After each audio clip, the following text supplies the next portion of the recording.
Vous êtes à la recherche d'un ventilateur de plafond, vous êtes sur la bonne vidéo. Alors, qu'est-ce que je vais vous présenter exactement? Donc, des ventilateurs de plafond, mais à quoi ça sert et pourquoi il est faux justement chez vous pour avoir justement cette ventilation qui permet de refroidir aussi la pièce, d'être beaucoup plus pratique et d'être beaucoup plus puissant, surtout pendant les périodes d'été. Donc, avant que cette vidéo commence, n'hésitez pas à mettre un petit pouce bleu, à vous abonner à la chaîne. Vous retrouverez les liens en description de cette vidéo.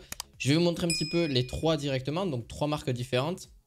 On a pour la première, c'est la marque Rayga, donc c'est un ventilateur de plafond de 132 cm de longueur. Et en gros, donc ça se met forcément, vous l'avez bien compris, sur le plafond. Ça permet aussi d'avoir une petite lumière LED aussi parce que ça se met clairement en plein milieu de votre plafond. Donc c'est quand même relativement agréable d'avoir aussi une lumière d'appoint, forcément ce qui est un petit peu logique, et qui est entièrement à LED. Donc tout a été revisité à ce niveau-là, parce que oui, c'est vrai que ça date un petit peu d'une certaine époque où on n'avait pas forcément la lumière en dessous et qui n'était pas non plus conséquente. Là, aujourd'hui, on a quelque chose qui est beaucoup plus amélioré et qui permet pendant les périodes d'été voilà, d'avoir quand même un flux d'air dans votre pièce. Ça peut être dans une salle à manger, ça peut être dans une chambre, ça peut être un petit peu partout, là où vous souhaitez. Et puis au moins, ça permet de refroidir. Et c'est un coût beaucoup moins cher aussi qu'une clim, aussi, il faut le dire. Une clim aujourd'hui, c'est plusieurs 500, 800 euros. Aux alentours, on peut en trouver à 450, 500 euros, mais ça reste quand même un prix. Donc en gros, c'est un moteur donc totalement réversible. Donc en gros, il a 6 vitesses, il a une minuterie qui est disponible. Donc aussi par les périodes hivernales, c'est aussi possible pour récupérer la chaleur perdue du plafond parce que justement la chaleur remonte. Donc si on peut avoir un flux d'air aussi, même si ce n'est minime, on peut récupérer une certaine chaleur aussi là-dessus. Donc c'est facile à installer. Vraiment, il y a deux tiges de descente et vous avez juste plus qu'à les fixer. Et par une hauteur basse et vraiment une hauteur sous plafond. Donc il faut bien voir un petit peu la hauteur sous plafond que vous souhaitez, etc. pour pas se cogner forcément contre le ventilateur de plafond. Donc voilà, pareil, je vous le mettrai en description de cette vidéo directement.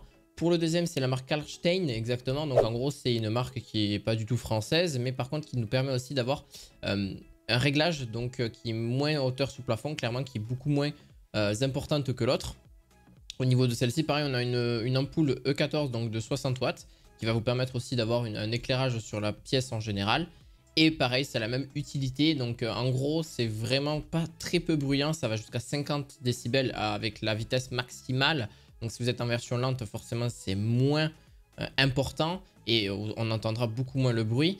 L'avantage aussi, pareil, comme je vous l'ai dit, le gros avantage que ça, c'est surtout pour l'été, ça rafraîchit vachement. Et pour l'hiver, ça permet aussi de garder une certaine chaleur. Donc bien sûr, c'est réversible aussi. On a donc une télécommande qui permet de régler tout ça, parce que vous n'allez pas pouvoir le régler comme ça directement sur le ventilateur de plafond. Donc voilà, c'est 2 en 1. Donc c'est un diamètre de 134 cm, parce que je pense qu'il faut le préciser aussi. C'est si vous recherchez une certaine longueur. Là, pour le précédent, on pouvait monter jusqu'à 165 cm. Là, on est sur du 135. Ça dépend ce que vous êtes vous recherchez, puis tout dépend vraiment la longueur. Parce que ça, je pense que ça peut être hyper important pour vous. Et aussi le design. Là, on est sur du noir. On a aussi une sorte de plaqué d'érable un petit peu au niveau de la couleur. Et là, c'est style un petit peu noyé. Donc vraiment très très sympa. Je vous laisserai voir un petit peu pour le deuxième lien dans cette description de vidéo. Pour le troisième, c'est très simple. On a un ventilateur aussi donc d'intérieur et à 5 pales. Elles sont toutes à 5 pales en général. Donc pareil, qui est un petit peu côté érable au niveau de la couleur. 132 cm, donc c'est le plus petit que j'ai pu vous trouver. On a une ampoule de 80 watts, donc on a quand même quelque chose qui va pouvoir vous éclairer la totalité de la pièce. Donc c'est un blanc chaud, très clairement. Et en gros, on a un interrupteur donc marche-arrêt, donc à 3 vitesses aussi avec la télécommande qui est disponible aussi. L'éclairage, tout se fait entièrement par la télécommande. C'est ça qui est bien et c'est ça qui est disponible aussi. C'est pour des pièces généralement, en tout cas pour 25 mètres carrés en général. Donc ça va bien chauffer ou refroidir en fonction de ce que vous recherchez. Et donc ça permet aussi de pouvoir un petit peu être tranquille, d'avoir un petit flux d'air qui peut ne pas être négligeable. Je vous les laisserai directement en description de cette vidéo. N'hésitez pas à mettre un petit pouce bleu, à vous abonner à la chaîne. On se retrouve très prochainement pour d'autres vidéos du quotidien. Je vous dis à la fois prochaine. Ciao, ciao.